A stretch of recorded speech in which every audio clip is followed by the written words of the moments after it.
ప్రార్థన చేసుకొని మనము వాక్యంలోకి వెళ్ళిపోదాం. మిక్కిలిగా ప్రేమించిన మా ప్రియ పరలోకపు తండ్రి, మీకు వందనాలు చెల్లిస్తున్నాం ప్రభువా. ఈ మధ్యాహ్న కాల సమయంలో నీ మాటలు వినుటకు మా ప్రాణాత్మ దేహములను సిద్ధపరచండి. వింటున్న బిడ్డలకు వినగల చెవిని గ్రహించి ఆలోచించి అర్థం చేసుకోగలిగిన హృదయాలను అనుగ్రహించమని కోరుతూ ప్రార్థిస్తూ ముందున్న సమయం అంతటిని మీ చేతులకు అప్పగిస్తూ నేను మాట్లాడుతుండగా నా జ్ఞానంతో కాకుండా ప్రభా మీ ఆత్మ నడిపింపుతో తండ్రి నాయన ఒక చక్కని వాక్య సందేశాన్ని అనుగ్రహించమని కోరుతూ ప్రార్థిస్తూ ముందున్న సమయం అంతటిని మీ చేతులకు అప్పగిస్తూ మా రక్షకుడు మీ ప్రియకుమారుడైన యేసుక్రీస్తు పరిశుద్ధ నామముని ప్రార్థన అడిగి వేడుకుంటున్నాము తండ్రి. ఆమేన్. ఆమేన్. మరొకసారి దేవుని మాటలు అందించే అవకాశం నాకు అనుగ్రహించిన దేవాతి దేవునికి హృదయపూర్వక వందనాలు తెలియజేస్తున్నాను. అలాగే వేదిక మీద ఉన్న దైవజనులకు కూడి వచ్చిన సంఘమంతటికి ప్రభు పేరిట మరొకసారి వందనాలు తెలియజేస్తున్నాను. ఆలస్యం చేయకుండా వాక్యంలోనికి వెళ్ళిపోదాం. ఈరోజు మనం నేర్చుకోబోతున్నటువంటి అంశము యేసుక్రీస్తు రెండవ రాకడ సిద్ధపాటు. ఆల్రెడీ మీకు గ్రూప్ ఉంటే ఆ గ్రూప్లో నేను మెసేజ్ పెట్టినప్పుడు అంశం కూడా పంపించాను. ఈరోజు మనము నేర్చుకోబోయే అంశం ఏంటి అని. ఏమి నేర్చుకోబోతున్నామంటే యేసుక్రీస్తు రెండవ రాకడకు మనం ఎలా సిద్ధపడాలి. కొంతమందిని బైబిల్ గ్రంథంలో చూసినప్పుడు వాళ్ళని చూసి మనకు ఒక పాఠం నేర్చుకునేటట్టుగా సిద్ధపాటును దేవుడు ఎలా రాయించాడు అనేది మీ ముందు నేను పెట్టాలని ఆశపడుతున్నా. క్రైస్తవ జీవితంలో మన నిరీక్షణ ఏంటంటే యేసుక్రీస్తు ఒకసారి భూమి మీదకి వచ్చాడు, ఇంకొకసారి మరలా మనల్ని తీసుకొని వెళ్ళడానికి వస్తాడు, మనల్ని పరలోకానికి తీసుకెళ్తాడని మన నమ్మకం. మీకు ఆ నమ్మకం ఉందో లేదో అందరిని అడుగుతున్నా. మీకు ఆ నమ్మకం ఉందో లేదో?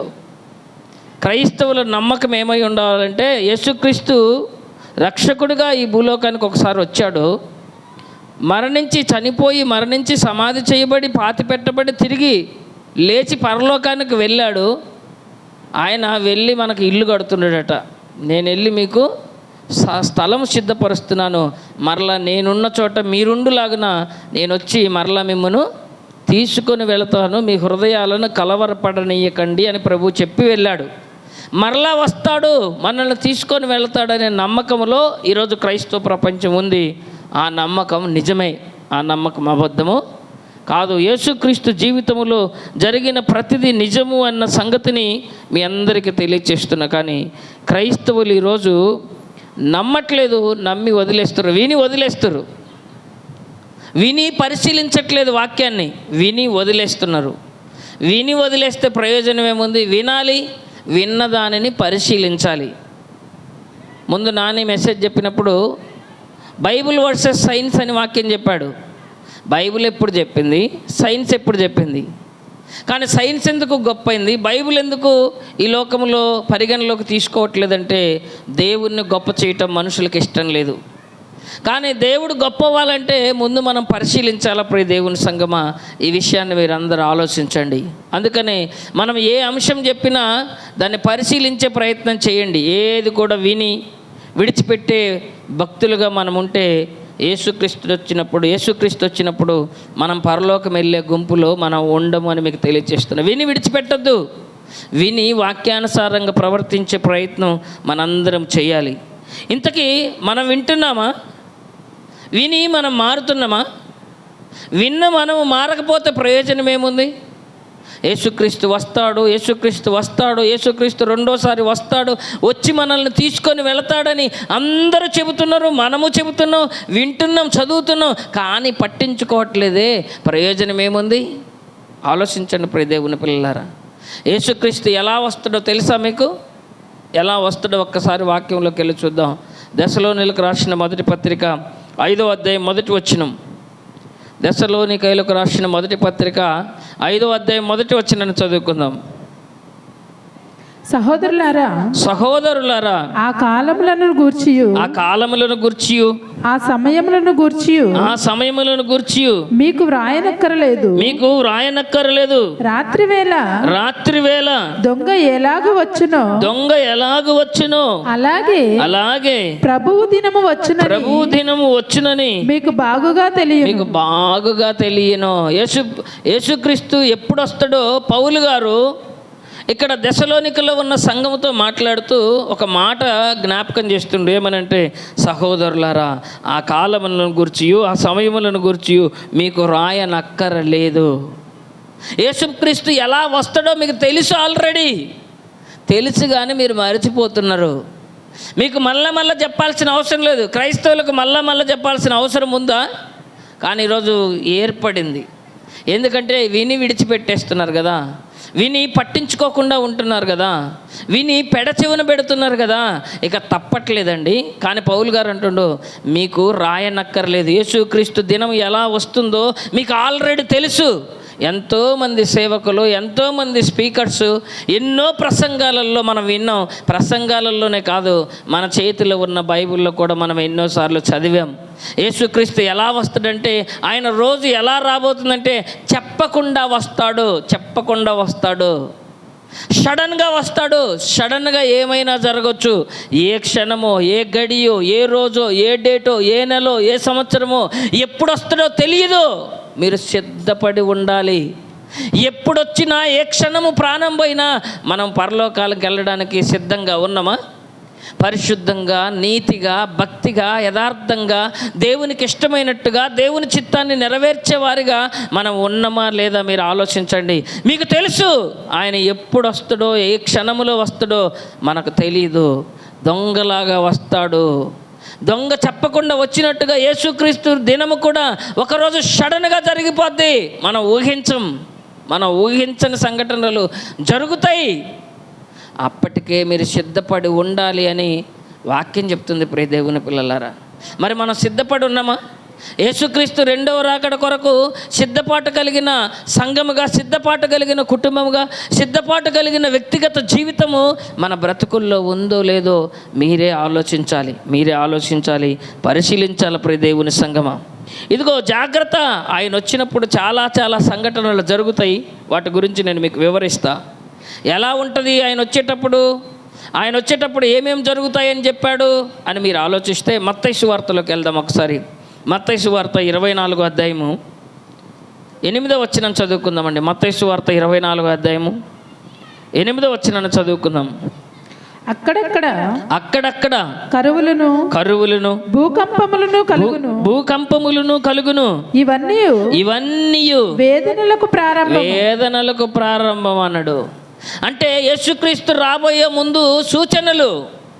యేసుక్రీస్తు రాబోయే ముందు 5వ వచనం నుంచి చదువుతాం. అక్కడే అదే మత్తయి సువార్త 24వ అధ్యాయం 5వ వచనం నుంచి, అనేకులు నా పేరిట వచ్చి నేనే క్రీస్తని చెప్పి పలువురిని మోసపరిచెదరు. మరియు మీరు యుద్ధములను గూర్చి యుద్ధ సమాచారములను గూర్చి వినబోదురు. మీరు కలవరపడకుండా చూచుకోండి. ఇవి జరగవలసి ఉన్నవి గాని అంతము వెంటనే రాదు. జనము మీదికి జనమును రాజ్యము మీదికి రాజ్యమును లేచును. అక్కడక్కడ కరువులను భూకంపములను కలుగును. ఇవన్నీ వేదనలకు ప్రారంభం. ఇవి జరుగుతున్నాయి అంటే మీకు అర్థమైపోవాలి యేసుక్రీస్తు రాకట సమీపంగా ఉంది అని. చాలామంది నా పేరిట వచ్చి మోసం చేస్తారన్నారు. ఈరోజు మేము యేసుక్రీస్తు సేవకులమని, అభిషక్తులమని, ప్రవక్తలమని, గొప్ప వారమని, నేనే క్రీస్తు అని చెప్పుకుంటారంట కొంతమంది అలాగే ఉంటారులేండి. ప్రత్యేకంగా కుర్చీ వేసుకొని కూర్చొని వాళ్ళ కాడికి వెళ్ళి మీ పాపాలన్నీ చెప్పుకోవాలన్నట్టుగా కొంతమంది కూర్చుంటూ ఉంటారు. క్రీస్తును నేనే అని చెప్పుకునే వాళ్ళు మరికొంతమంది ఉన్నారు. జాగ్రత్త, మీరు మిమ్మల్ని మోసపోకుండా చూసుకోండి, మీరు కలవరపడకండి, వాక్యాన్ని బాగా నేర్చుకోండి అంటుండు. ఇవన్నీ జరగాలి. నేనే క్రీస్తు అని చెప్పుకునేవాడు వస్తాడు, మిమ్మల్ని శ్రమ పెట్టేవాడు వస్తాడు, ఇంకా చెప్పాలంటే అక్కడక్కడ కరువులు వస్తాయి, తినడానికి తిండి దొరకదు. చాలా ప్రాంతాల్లో ఈరోజు తినడానికి తిండి లేదు. ఆఫ్రికా ఖండాల్లో తెలుసా మీకు? ఆఫ్రికా దేశాల్లో, భయంకరమైన నైజీరియా ప్రాంతాల్లో, చీకటి ఖండాల్లో తినడానికి ఆహారం లేదండి. తెలుసా మీకు? సోమాలియా అనే ప్రాంతాల్లో కరువు ప్రాంతాలు తెలుసు కదా మీకు? పిల్లలు చూస్తే బక్కగా ఎముకలు బయటికి కనబడతా ఉంటాయండి, తినడానికి తిండి లేక. అంటే ఈ కరువు ప్రాంతాలు జరుగుతున్నాయంటే యేసుక్రీస్తు చెప్పిన సూచనలు జరుగుతున్నాయా లేదా ఆలోచించండి. అక్కడక్కడ భూకంపాలు కలుగుతాయి అన్నాడు. అవును, మనం అప్పుడప్పుడు వార్తలు వింటున్నామా లేదా? సడన్గా భూకంపం వచ్చింది, విపరీతంగా జన నష్టం జరిగింది, ప్రాణ నష్టం జరిగింది, ఆస్తి నష్టం జరిగింది అని చాలా ప్రాంతాల్లో. రీసెంట్గా నేపాల్లో భూకంపం వచ్చింది కండి, ఎన్నో ప్రాంతాలలో భూకంపం వచ్చింది కదండి. ఆలోచిస్తే ప్రియ దేవుని సంగమా, అంత మాత్రమే కాదు, సూచనలు ఏంటి? ఇదిగో రాజ్యము మీదకి రాజ్యము, జనము మీదకి జనము లేచును, యుద్ధ సమాచారములు వీరు వింటారు. పాకిస్తాన్కు ఇండియాకు యుద్ధం, అవునా కదా? రష్యాకు ఉక్రెయిన్కు యుద్ధం, ఇస్రాయేలుకు సిరియాకు యుద్ధం, ఇలా ఒక్కొక్కటి పాలస్తీనాకు ఇస్రాయేల్ దేశానికి యుద్ధం. యుద్ధ సమాచారం వింటున్నామా? జరుగుతున్నాయి కదా మన కళ్ళ ముందు. కరువులు వస్తున్నాయి, భూకంపాలు వస్తున్నాయి, యుద్ధాలు జరుగుతున్నాయి. అంటే రెండో రాకడ సిద్ధంగా ఉంది. ఏ క్షణం వస్తుందో దొంగలాగా వచ్చినట్టే, చెప్పకుండా వచ్చేస్తుంది. ఆ రోజుకు గనక మనం సిద్ధపడకపోతే బహు భయంకరమైన ప్రమాదాన్ని మనం ఎదుర్కోవాల్సిన పరిస్థితి. ఏంటంత భయంకరమైన పరిస్థితి? మనం సిద్ధపడకపోతే ఏమవుతుంది? ఆల్రెడీ అవకాశం ఉంది, ఆరోగ్యం ఉంది, శక్తి ఉంది, బలం ఉంది, దేవుని నమ్ముకునే అవకాశం ఉంది, అయినా మనం నమ్ముకోవట్లేదే. ప్రార్థన చేసే సమయం ఉంది, ప్రార్థన చేయట్లేదు. బైబిల్ చదివే సమయం ఉంది, బైబిల్ చదవట్లేదు. మందిరానికి రాగలిగిన అవకాశం ఉంది, మందిరానికి రావట్లేదు. జాగ్రత్త. దేవుడి దగ్గరికి వెళ్ళాలని తెలిసి, దేవుని వాక్యం చదవాలని తెలిసి, ప్రార్థన చెయ్యాలని తెలిసి, ఇవేవి నువ్వు చెయ్యకపోతే నీకు ఎంత ప్రమాదమో తెలుసా? ఒకనాడు దేవుని మాట వినని ప్రజలకు ఒక ప్రవక్తను పంపించి దేవుడు మాట్లాడుతున్న సందర్భాన్ని మీకు చూపిస్తే జాగ్రత్తగా చూడండి. ఇశ్రాయేలీయుల జీవితంలో చెప్పినా వాళ్ళు వినలేదండి, చెప్పినా వాళ్ళు వినలేదు. ఎక్కడో తెలుసా? ఇర్మియా గ్రంథం 1వ అధ్యాయము 14వ వచనాన్ని చదువుకుందామండి. ఇర్మియా గ్రంథం 1వ అధ్యాయము 14వ వచనం. ఇర్మియా గ్రంథం 1వ అధ్యాయం 14వ వచనం. అందుకు యెహోవా ఇలాగు సెలవిచ్చెను, ఉత్తర దిక్కు నుండి కీడు బయలుదేరి ఈ దేశ నివాసులందరి మీదకి వచ్చును అన్నాడు. జాగ్రత్త గమనించాలి. ఇశ్రాయేలు ప్రజలు దేవుని మాట విననప్పుడు దేవుడు తన ప్రవక్త అయిన ఇర్మియాను పంపించి వాళ్ళకు వార్నింగ్ ఇస్తున్నాడు. ఏమన్నా తెలుసా? అందుకు యెహోవా ఇలాగున సెలవిచ్చెను, ఉత్తర దిక్కు నుండి కీడు బయలుదేరి ఈ దేశ నివాసులందరి మీదకి వచ్చునని ముందే హెచ్చరిక. ఇదిగో ఇశ్రాయేలు జనాంగమా, ఇశ్రాయేలు ప్రజలరా, మీరు దేవుని మాట వినట్లేదు, శత్రువు మీ మీదకి రాబోతున్నాడు. ఎక్కడి నుంచి? అందరు ఇక్కడ ఉన్నారా? శత్రువు ఎక్కడి నుంచి రాబోతున్నట్టు? ఇశ్రాయేలు రాజ్యం మీదకి ఉత్తర దిక్కు నుంచి కీడు మీ మీదకి, ఈ దేశ నివాసులు అందరి మీదకి వచ్చునంటే ఇప్పుడైనా మేలుకోవాలా వద్దా? ఇప్పుడైనా మేలుకోవాలి కదా. దేవుడు ప్రవక్తని పంపించి మీ దేశం మీదకి శత్రువు వస్తున్నాడు, మీకు ప్రమాదం జరగబోతుంది, మేలుకోమంటే మేలుకోవాలి కదా. అయినా ఇశ్రాయేల్ ప్రజలు వినలేదండి. వారిని హెచ్చరిస్తున్నాడు దేవుడు, అయినా వినలేదు. 4వ అధ్యాయం ఇర్మియా గ్రంథం ఏమైందో చూడండి. ఏం జరగబోతుందో దేవుడు ముందే చెప్తుండు. ఇర్మియా గ్రంథం 4వ అధ్యాయము 6-7 వచనాలు. ఇర్మియా గ్రంథం 4వ అధ్యాయం 6-7 వచనాలు. సియోను చూచునట్లు ధ్వజమెత్తుడి, పారిపోయి తప్పించుకొనుటకు చెప్పు, ఆలస్యము చేయకుడని చెప్పు. ఆలస్యము చేయుకుడని చెప్పుడి. యెహోవానగు నేను ఉత్తర దిక్కు నుండి కీడును రప్పించుచున్నాను, గొప్ప నాశనమును రప్పించుచున్నాను. పొదలలో నుండి సింహము బయలుదేరి ఉన్నది. జనముల వినాశకుడు బయలుదేరి ఉన్నాడు. మీ దేశమును నాశనము చేయుటకు అతడు ప్రయాణమై తన నివాసము విడిచిపెట్టి ఉన్నాడు. మీ పట్టణమును పాడై నిర్జనముగా నుండును. ఎలా బయలుదేరుతుందో తెలుసా? శత్రువు, కీడు, సాతానుడు, శత్రు రాజ్యము, ఇశ్రాయేలు రాజ్యం మీదకి ఎలా బయలుదేరుతుందో తెలుసా? పొదల్లో నుంచి సింహము దూకినట్టుగా శత్రువు వాళ్ళ మీదకి రాబోతుండడంట. అందుకనే వాళ్ళని తప్పించుకోమంటుండు. ఎలా తప్పించుకోమంటుండు? సీయోను చూసినట్లు ధ్వజము ఎత్తుడి, పారిపోయి తప్పించుకొనుటకు ఆలస్యము చేసుకొనకుడని చెప్పుడి. యెహోవానగు నేను ఉత్తర దిక్కు నుండి కీడును రప్పించుచున్నాను. గొప్ప నాశనం రాబోతుంది. పొదలలో నుండి సింహము బయలుదేరి ఉన్నది. సింహము బయలుదేరితే ఎంత స్పీడ్గా ఉంటుందో మీకు తెలుసు కదా. సింహం దూకితే ఎవడన్నా ఆపగలడా? ఎవరైనా ఆపగలరా సింహాన్ని? సింహం స్పీడ్ ఎంత ఉంటుంది, సింహం పంజా ఎంత ఉంటుంది. అందుకనే పంజా అని సింహం చూపిస్తుంటాడు. అంటే సింహం కొట్టిందంటే తిరిగి లేవడన్నమాట. జాగ్రత్త ప్రియమైన దేవుని సంగమా. ఇదిగో శత్రు రాజ్యం ఎలా రాబోతుందంటే సింహము బయలుదేరినట్టు, పొదలలో నుంచి సింహము ఇదిగో తన జంతువు మీదకి దూకినట్లుగా అలాగే శత్రువు మన మీదకి రాబోతున్నాడని ఇశ్రాయేలు ప్రజలకు చెప్పినా వాళ్ళు వినలేదండి. చెప్పినా వినలేదు. జాగ్రత్తగా చూడండి. ఇర్మియా గ్రంథం 5వ అధ్యాయం 15వ వచనం. ఎందుకు శత్రువు వస్తున్నాడని ఒక్కడు కూడా అడగలేదు. మళ్ళా ఇశ్రాయేలు కుటుంబం వారులారా 5వ అధ్యాయం 15వ వచనం ఇర్మియా గ్రంథం. ఇశ్రాయేలు కుటుంబం వారులారా ఆలకించుడి, దూరము నుండి మీ మీదికి ఒక జనమును రప్పించెదను. అది బలమైన జనము, పురాతనమైన జనము. దాని భాష నీకు రానిది. ఆ జనులు పలుకు మాటలు నీకు బోధపడవు. వారి అమ్ముల పొది తెరిచిన సమాధి. వారందరూ బలాఢ్యులు. నీ మీదికి రాబోయే శత్రువు ఎలాంటి వాడో తెలుసా?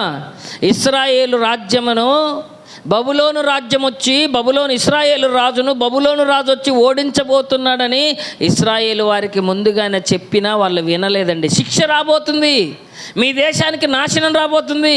మిమ్మల్ని ఈ ఇల్లు కూల్చేస్తారు, జనం లేకుండా చేస్తారు. మీరు జాగ్రత్తగా ఉండండి. శత్రువు సింహం కంటే ఎక్కువ స్పీడ్గా వస్తున్నాడు. మీ ఇల్లు కూలిపోతాయి, మీ పిల్లలు చనిపోతారు. ఇదిగో భయంకరమైన శ్రమ మీ మీదికి రాబోతుంది, మీరు మేల్కోండి అంటే వినాలి కదండి. ఇంతకంటే ఇంకా తెలుగులో ఇంతకంటే మంచి భాషలో ఎట్లా చెప్తారు? మీ మీదికి రాబోయే వాళ్ళు మీకంటే బలాఢ్యులు. మీ భాష వాళ్ళకు రాదు, వాళ్ళ భాష మీకు రాదు. వాళ్ళు అంబు తీశారంటే నువ్వు సమాధి అయిపోతావు. వాళ్ళ అంబుల పొది సమాధి అని చెప్పాడండి. అంటే ఒక్క అంబు వేసాడంటే వెంటనే చనిపోవడం. అంత బలం కలిగిన వాళ్ళు రాబోతున్నారు నీ మీదకి శత్రువులు. నువ్వు మేల్కో అంటే మేల్కోలేదండి. ఇశ్రాయేలీలు దేవుని మాట వినలేదండి. ఇశ్రాయేల్ ప్రజలు దేవుని లెక్క చేయలేదండి. అసలు ఎంత చెప్పినా దేవుని మాటలు పట్టించుకోనట్టుగా అయిపోయింది. జాగ్రత్త. ఇర్మియా గ్రంథం 29వ అధ్యాయము 10వ వచనాన్ని మనం చూడగలిగితే, ఇర్మియా గ్రంథం 29వ అధ్యాయం 10వ వచనం. యెహోవా ఈ ఆజ్ఞ ఇచ్చుచున్నాడు. బబులోను రాజ్యమునకు 70 సంవత్సరములు గతించిన తర్వాతనే మిమ్మును గూర్చి నేను పలికిన శుభవార్త నెరవేర్చి ఈ స్థలమునకు మిమ్మును తిరిగి రప్పించినట్లు నేను మిమ్మును దర్శింతును. ఇదిగో మీ మీదకి శత్రువు రాబోతున్నాడు. ఆ శత్రువు మిమ్మల్ని 70 సంవత్సరాలు బానిసగా చేసుకుంటాడు. మీరు మారండి అంటే దేవుడు తన ప్రవక్తను చెప్పి హెచ్చరించినా కూడా వాళ్ళు మారలేదండి. ఇదిగో మీరు కనుక ఆ శిక్షలోనికి వెళ్ళారనుకో 70 సంవత్సరాలు మీరు మొరపెట్టినా నేను విననన్నాడు దేవుడు. 70 సంవత్సరాలు ఆ శిక్షలోనే ఉండిపోతారు. వాళ్ళకు బానిసలుగా మీరు ఊడిగం చేస్తారు. మీరు మారండి అని చెప్పినా వాళ్ళు మారలేదండి ఇశ్రాయేల్ ప్రజలు. అందుకే వారి మీదకి శత్రువు వచ్చేసిండు. బబులోను రాజ్యం గురించి దేవుడు చెప్తున్న వినకపోయేసరికి, పట్టించుకోకపోయేసరికి నిజంగా వారి మీదకి శిక్ష రానే వచ్చింది. ప్రియమైన దేవుని సంగమా, జాగ్రత్తగా ఆలోచించండి, జాగ్రత్తగా పరిశీలించండి. వారు చూస్తుండగానే నెబుకద్నెజర్ రాజు వచ్చేసాడు, వాళ్ళ మీద యుద్ధం చేశాడు. బబులోను దేశం అంతటా వారి రాజ్యమంతా వచ్చి ఇశ్రాయేల్ దేశాన్ని కొల్లగొట్టేసింది. యెరూషలేము దేవాలయాన్ని పడగొట్టేసింది, ప్రాకారాలను కాల్చివేసింది. అక్కడ పిల్లలని లేదు, పెద్దలని లేదు, యవనస్తులను లేదు, ముసలి వాళ్ళని లేదు, పట్టుకెళ్ళగలిగినంత మందిని బానిసలుగా పట్టుకొని వెళ్ళిపోయారండి. కొంతమంది విడిచిపెట్టబడినరు. ఇంకా దేవాలయంలోని మందిరము బంగారముతో నిండబడినప్పుడు బంగారు పాత్రలన్నిటినీ, దేవాలయంలో వాడే పరిశుద్ధ ఆ వస్తువులన్నిటినీ బబులోను దేశానికి తీసుకొని వెళ్ళిపోయారు. ప్రియ దేవుని పిల్లలారా, ఎంత భయంకరమైనటువంటి శిక్ష వారి మీదకి వచ్చిందంటే 70 సంవత్సరాల శిక్ష వారు అనుభవించవలసి వచ్చింది. ఎందుకు తెలుసా? దేవుని మాట పట్టించుకోలేదండి. ఇది ఒకనాటి ఇశ్రాయేలీల చరిత్ర. ఇశ్రాయేలీలు చెప్పినా వినకపోతే వారి మీదకి శిక్ష వచ్చిందని ఒకనాటి ఇశ్రాయేలీల చరిత్ర ఇది. ఈరోజు మనము దేవుని మాటలు వింటున్నామా? ఇశ్రాయేలీల గురించి గొప్పగా చెప్పిన గ్రంథం ఒకటి ఉంది, మీకు తెలుసా? ఇశ్రాయేలీల గురించి బైబిల్లో వాళ్ళ గురించి చాలా గొప్పగా చెప్పబడిన గ్రంథము. మీరు ఇశ్రాయేలీల గొప్పతనం నేర్చుకోవాలంటే పరమగీత గ్రంథం చదవాలి. ఏ గ్రంథం? పరమగీత గ్రంథం మీరు చదివితే ఇశ్రాయేలీలు గొప్పోళ్ళు గొప్పోళ్ళు గొప్పోళ్ళు గొప్పోళ్ళు అని రాయబడి ఉంటుంది. అంటే బాగా కవిత్వంతో చెప్తున్నాడు వాళ్ళ గురించి. మీకు కవిత్వం రావాలంటే పరమగీత గ్రంథం చదవాలి. కానీ ఇశ్రాయేలీల ఏడుపు మీకు తెలియాలంటే ఏ గ్రంథం చదవాలో తెలుసా మీరు?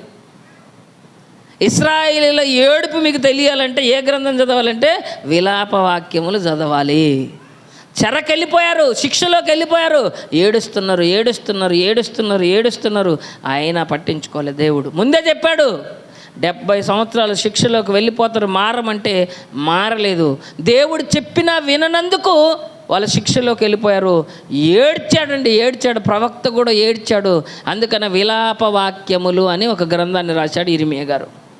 జాగ్రత్త, ఇది ఒకనాటి ఇశ్రాయేలీల చరిత్ర అయితే యేసుక్రీస్తు రాబోతున్నాడు రాబోతున్నాడు రాబోతున్నాడని ఎంతోమంది భక్తులు యేసుక్రీస్తు చెప్పాడు. యేసుక్రీస్తు చెప్పాడా? చెప్పలేదా? రెండో రాకడలో నేను వస్తానని యేసుక్రీస్తు చెప్పాడు.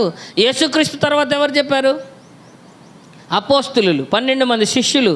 వాళ్ళు కూడా యేసుక్రీస్తు రెండోసారి రాబోతున్నాడు రాబోతున్నాడు రాబోతున్నాడు అని చెప్పారు. ఎంతోమంది భక్తులు, చరిత్రకారులు చెప్పారు. అయినా మనం వినట్లేదు. ఆనాడు ఇశ్రాయేలీలు వినలేదు. శిక్ష రాబోతుంది, కీడు రాబోతుంది, మీరు ఓడిపోతారంటే ఆనాడు ఇశ్రాయేలీలు వినలేదు దేవుని మాట. ఈరోజు మన మీదకి శిక్ష రాబోతుంది, శిక్ష రాబోతుందని చెప్పినా మనము కూడా వినట్లేదండి. మన మీదకి రాబోయే శిక్ష ఏంటి? ఆనాడు ఇశ్రాయేలీల మీదకి వచ్చిన శిక్ష ఏంటంటే ఒక రాజ్యం మీదకి మరొక రాజ్యం వచ్చి వారిని బానిసలుగా తీసుకెళ్ళడం 70 సంవత్సరాల శిక్షే. ఆనాటి కాలములో వాళ్ళకున్నది 70 సంవత్సరాల శిక్షే. ఈరోజు రాబోయే శిక్ష ఎంతకాలమో తెలుసా? అనంతకాలం. మన మీదకి రాబోయే శిక్ష అనంతకాలం, అంతము లేదు.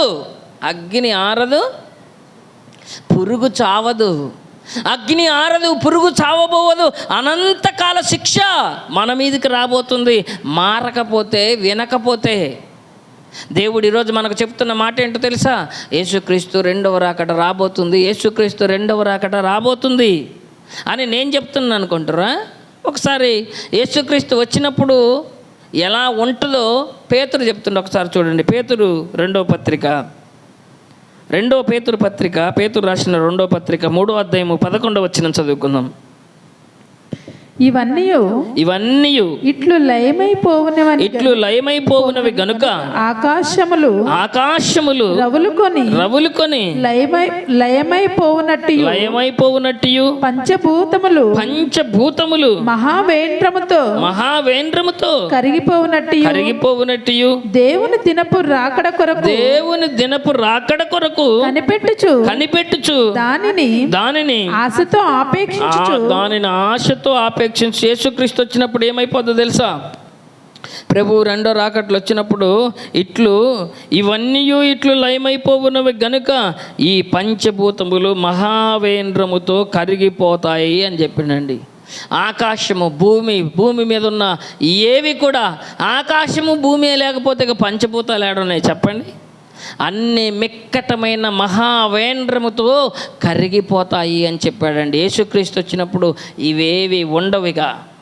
భయంకరమైన మాట ఇది. యేసుక్రీస్తు ఏ క్షణమైన రావచ్చు, ఈ పంచభూతాలు ఏ క్షణమైన నాశనం కావచ్చు అన్నప్పుడు మనం ఎంత అలర్ట్గా ఉండాలో చెప్పండి? మనం ఎంత అలర్ట్గా ఉండాలి? పాము వచ్చిందంటే ఎంత భయపడతాం మనం. మీ ఇంట్లోకి మీరు ఉండగానే పాము వస్తుంది అని అంటే మీరు ఎంత భయపడతారు? లేకుంటే పులి వచ్చింది, సింహం వచ్చింది, క్రూర జంతువులు వస్తున్నాయంటే ఎంత భయపడతారు? ఆలోచించండి ప్రియమైన దేవుని సంగమా. ఇదిగో పొదలలో నుండి నెబుకద్నెజర్ అయితే ఆ రోజు యెరూషలేమును పాడు చేయడానికి వచ్చాడు, తీసుకొని వెళ్ళిపోయాడు. ఈరోజు మన మీదకి రాబోయే శిక్ష ఏంటో తెలుసా? అగ్ని, ఆరని మంటలు మన మీదకి రాబోయే శిక్ష. ప్రియ దేవుని సంగమా, మనం ఎలా ఉన్నాం? ఆ రోజు పొదలలో నుండి వచ్చే సింహం ఎవరో తెలుసా? నెబుకద్నెజరు ఇశ్రాయేలీయుల మీదకి వచ్చాడు. ఈరోజు రాబోయే సింహం ఎవరో తెలుసా?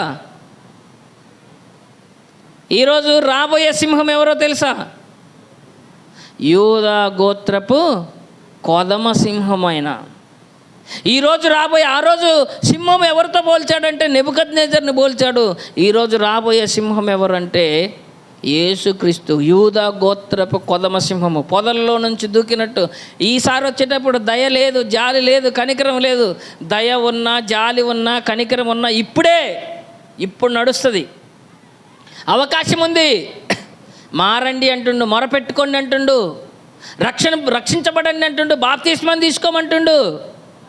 మారక, రక్షింపబడక, ఇంకా బాప్తిస్మం తీసుకోక పోతే ఈసారి వచ్చే కొదమ సింహము ఇంకా క్షమించేది లేదండి. ఇంకా మారే అవకాశం ఎవ్వరికి ఇవ్వడు. ప్రియమైన దేవుని సంగమా, మరి మనం ఎలా ఉన్నాం? మనం మారుతున్నామా? మనలో మార్పు అనేది ఉన్నదా లేదా? మీరే ఆలోచించండి, మీరే పరిశీలించండి. యేసుక్రీస్తు రెండవ రాకడలో రాబోయేటప్పుడు ఇదిగో వాళ్ళకైతే వచ్చింది 70 సంవత్సరాల కాల శిక్షే. మనకు రాబోయే శిక్ష మాత్రం కోటాను కోట్ల సంవత్సరాలు. అగ్ని ఆరదు, పురుగు చావుదని ఉంది, బహుభయంకరము. ఆయన వచ్చింది, నెబుకద్నెజర్ రాజు వచ్చింది బబులోను దేశం నుంచి. అయితే ఈయన రాబోయేది పరలోకము నుంచి. బబులోను నుంచి వచ్చాడు, వీళ్ళని బబులోనికి తీసుకొని వెళ్ళిపోయాడు. యెరూషలేము నుంచి బబులోనికి తీసుకొని వెళ్ళిపోయాడు. యేసుక్రీస్తు పరలోకం నుంచి వస్తాడు, ఇప్పుడు భూలోకానికి వస్తాడు. మరలా మనల్ని ఎక్కడ తీసుకుపోతాడు? పరలోకానికి తీసుకొని వెళ్తాడు. ఆయన నమ్ముకొని ఉంటే. ఆయన నమ్ముకోకపోతే ఎక్కడ తీసుకెళ్తాడు? అందరు చెప్పాలా, నోరు రావట్లేదు. కేవలం నమ్ముకుంటే పోరు. మళ్ళీ చెప్తున్నా, కేవలం నమ్ముకుంటే ఆయనతోటి పోము. మనం నమ్ముకొని ఆయన మాటల ప్రకారం వాక్యానుసారంగా బ్రతికితేనే పోతాం. అలా ఉన్నమా లేదా? మాటలోను, చూపులోను, నడకలోను, పడకలోను, ప్రవర్తనలోను దేవునికి ఇష్టంగా మనం ఉన్నమా లేదా? ఆత్మ పరిశీలన చేసుకోవాలి. ఈరోజు సెల్ఫ్ చెకింగ్ అంటారు. సెల్ఫ్ చెక్ చేసుకోవాలా. మనము యేసుక్రీస్తు వచ్చినప్పుడు, ఇప్పుడు ఈ క్షణంలో యేసుక్రీస్తు వస్తే మనం పరలోకం వెళ్ళగలుగుతామా?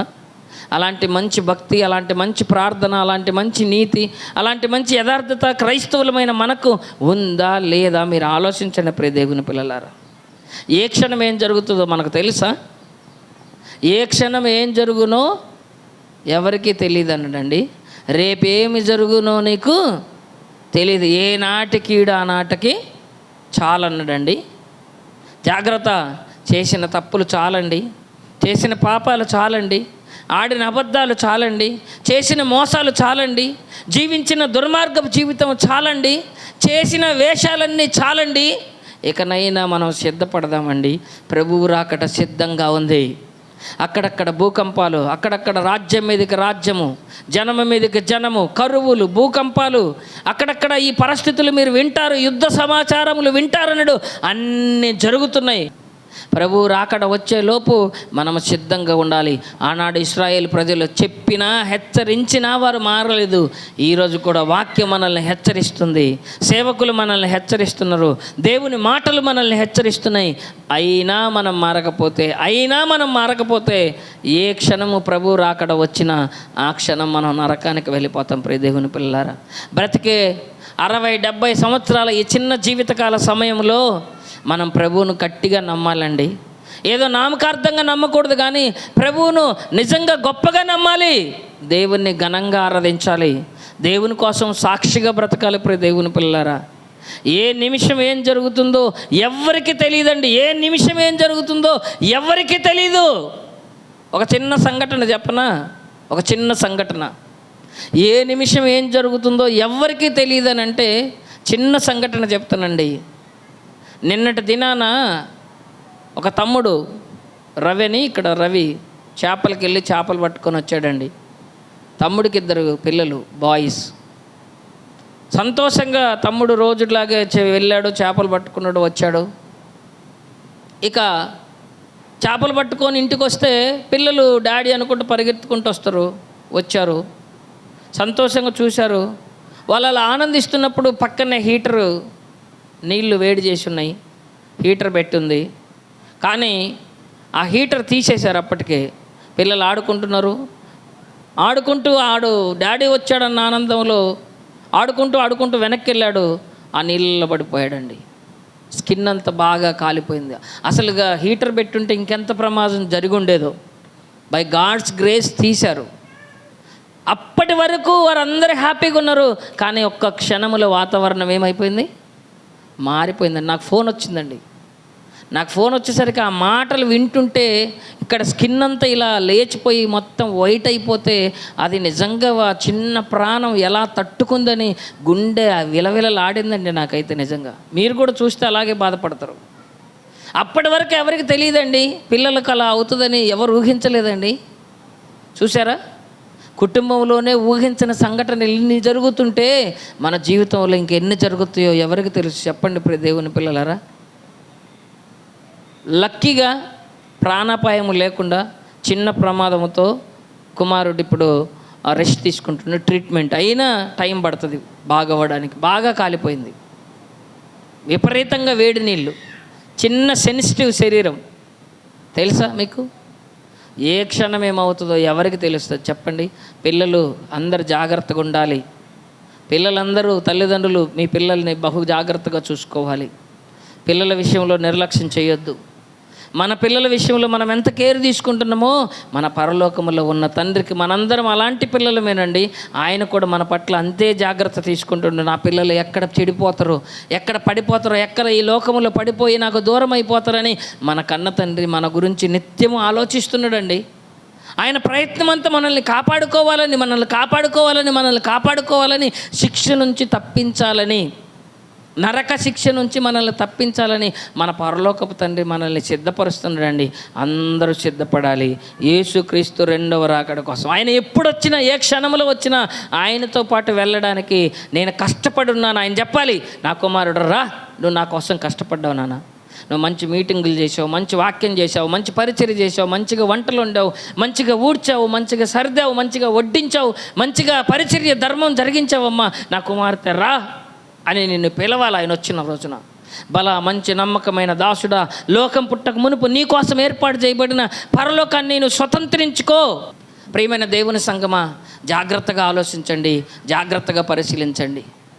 మన గురించి దేవుడు ఈ మాట అనగలగాలి. ఏమనో తెలుసా? బలా మంచి నమ్మకమైన దాసుడా, బలా మంచి నమ్మకమైన దాసురాలా రా అని ఆయన వచ్చిన రోజున మనల్ని పిలవగలిగినప్పుడు దేవుడు గొప్పగా సంతోషిస్తాడండి. మనకైతే ఇక బహుమానమేనండి. పరలోకమునికి మించిన బహుమానం ఏముంది చెప్పండి? ఎన్ని కోట్లున్నా, ఎన్ని కోట్లు పెట్టినా రానిది, ఎంత డబ్బున్నా రానిది, ఎంత ఆస్తి ఉన్నా రానిది, ఏది ఉన్నా రాదండి అది. కానీ దేవుడు మాత్రం కేవలం ప్రార్థనతో, వాక్యంతో మనకిస్తానంటుండు. అందుకే మనందరం నమ్మాలి, మనస్ఫూర్తిగా దేవుని రాకడ కోసమై సిద్ధపడాలి. ఈ లోకాశలు, శరీరాశలు, నేత్రాశలు, జీవడము కేవలం క్షణికానందం అండి, క్షణికానందం. కొద్ది కాల ఆనందం కోసం ఏదో వేలు లక్షలు తగలేస్తున్నారు, ఖర్చు పెట్టేస్తున్నారు, జీవితాలు నాశనం అయిపోతున్నాయి. గుండె, ఊపిరితిత్తులు, కాలేయం, కిడ్నీలు అన్నీ దెబ్బతింటున్నాయండి. చెడు అలవాట్లకు బానిసలు అయిపోయి చాలామంది శరీరాన్ని పాడు చేసుకుంటున్న వాళ్ళు చాలామంది ఉన్నారు. లోపల అవయవాలు, ఆర్గాన్స్ అన్నీ దెబ్బతినేస్తున్నాయి. జాగ్రత్తగా ఉండండి, దేవుని మాట వినండి, దేవుని మాట వినమని చెప్పండి. మీ కుటుంబంలో అందరూ రక్షించబడేటట్టుగా చూసుకోండి. ప్రియ దేవుని పిల్లలారా, వీలైనంత వరకు దేవుని మాటలకు దగ్గరగా తీసుకురండి. దేవుని వాక్యాన్ని నేర్పించండి, పిల్లలకు దేవుని వాక్యాన్ని నేర్పించండి. వీలైతే త్వరలో సండే స్కూల్ కూడా పిల్లలు ఉన్నారు కాబట్టి ఎక్కువ మంది సండే స్కూల్ కూడా పెట్టే ప్రయత్నం చేస్తున్నాం. మనం యవనస్తులను ట్రైనింగ్ ఇస్తున్నాం. వాక్యం ఎలా చెప్పాలి, దేవుణ్ణి ఎలా ఆరాధించాలి, పాటలు ఎలా పాడాలి, సంగీతం ఎలా వాయించాలి, అన్నీ మనం ట్రైనింగ్ ఇస్తున్నామండి. ఎక్కడ మనం లోడ్ చేయట్లేదండి. వాక్యం విషయంలో సమృద్ధిగా అందించే ప్రయత్నం చేస్తున్నాం. మన దగ్గర డబ్బు లేకపోవచ్చండి, మన దగ్గర అందరికి ఉన్నట్టు గొప్ప పేరు ప్రఖ్యాతలు లేకపోవచ్చండి, కానీ వాక్యములో దేవుడు మనకు మంచిగా ట్రైనింగ్ ఇస్తున్నాడు. వాక్యాన్ని నేర్చుకుందాం, వాక్యాన్ని బాగా నేర్చుకుందాం. మనుషుల సిద్ధాంతాలు మనకు వద్దు, కానీ దేవుడు చెప్పింది చేసే ప్రయత్నం చేయాలి. ప్రతి ఒక్కరు పరలోకం వెళ్ళాలంటే, స్వర్గం వెళ్ళాలంటే, దేవుని దగ్గర నుంచి వచ్చిన మనం తిరిగి దేవుడి దగ్గరికి వెళ్ళాలంటే దేవుడు చెప్పిన మాటలే వినాలండి. మనుషులు చెప్పిన మాటలు వింటే ఈ మాయాలోకం ఉన్నంత వరకే ఆ మాటలు పనిచేస్తాయి, కానీ దేవుని మాటలు వింటే ఈ లోకము దాటిన తర్వాత కూడా దేవుని మాటలు పనిచేస్తాయండి. దేవుని మాటకు అంత శక్తి ఉంది. దేవుడు ఎవరు అని ఇందాక బాబు మాట్లాడినప్పుడు మీరు విన్నారు. దేవుడు ఎవరంటే సర్వలోకాలను సృష్టించినవాడు, పంచభూతాలను కలుగజేసినవాడు, భూమి ఆకాశములను కలిగించినవాడు, మనుషులమైన మనలను కలిగించినవాడు దేవుడు. అందుకే ఆయన మాట విందామంటున్నా. మనుషుల మాట కాదు మనం వినవలసింది దేవుని మాటలని మీ అందరికీ తెలియచేస్తూ, దేవుని రాకడ కోసమై మనందరం సిద్ధపడి ఉండాలని, రాబోయే రెండవ మరణం, నరక శిక్షను తప్పించుకోవాలని, క్రీస్తు రాకడకు సిద్ధపడి పరలోకాన్ని స్వతంత్రించుకునే వారిగా ఉండాలని మనస్ఫూర్తిగా కోరుకుంటూ ఈ మాటలు ముగిస్తున్నా. దేవుడి ఈ మాటలను దీవించునుగాక. ప్రార్థన చేసుకుందాం. తండ్రి, మీకు వందనాలు చెల్లిస్తున్నాను అయ్యా. ఈ మధ్యాహ్న కాల సమయంలో మమ్మల్ని అందరినీ నీ రాకడ కోసమే సిద్ధపరచండి. యథార్థవంతులుగా, నీతిమంతులుగా, భక్తిపరులుగా, నీ పిల్లలుగా, నిజమైన క్రైస్తవులుగా మేము తండ్రి నీ వాక్యాన్ని వెంబడించుటకు తండ్రి నాయన, నీ మాటలు వినుటకు, విని విడిచిపెట్టేవారిగా ఉండకుండా విని వాక్యానుసారంగా ప్రవర్తించగలిగిన నీ శక్తి సామర్థ్యములను మాకు అనుగ్రహించమని, నీ జ్ఞానోపదేశమును మాకు అనుగ్రహించమని కోరుతూ, విన్న బిడ్డలందరినీ దీవించమని, విన్న ఈ మాటల ప్రకారం అందరి జీవితాలు కట్టుకోవడానికి సహాయం చేసి, సిద్ధపడే మనసు, మారు మనసు ఆయన పాప క్షమాపణ మా అందరి జీవితాలకు మీరు కలిగించమని కోరుతూ ప్రార్థిస్తూ, మా రక్షకుడు మీ ప్రియకుమారుడైన యేసుక్రీస్తు పరిశుద్ధ నామమున ప్రార్థన అడిగి వేడుకుంటున్నాము తండ్రి. ఆమెన్.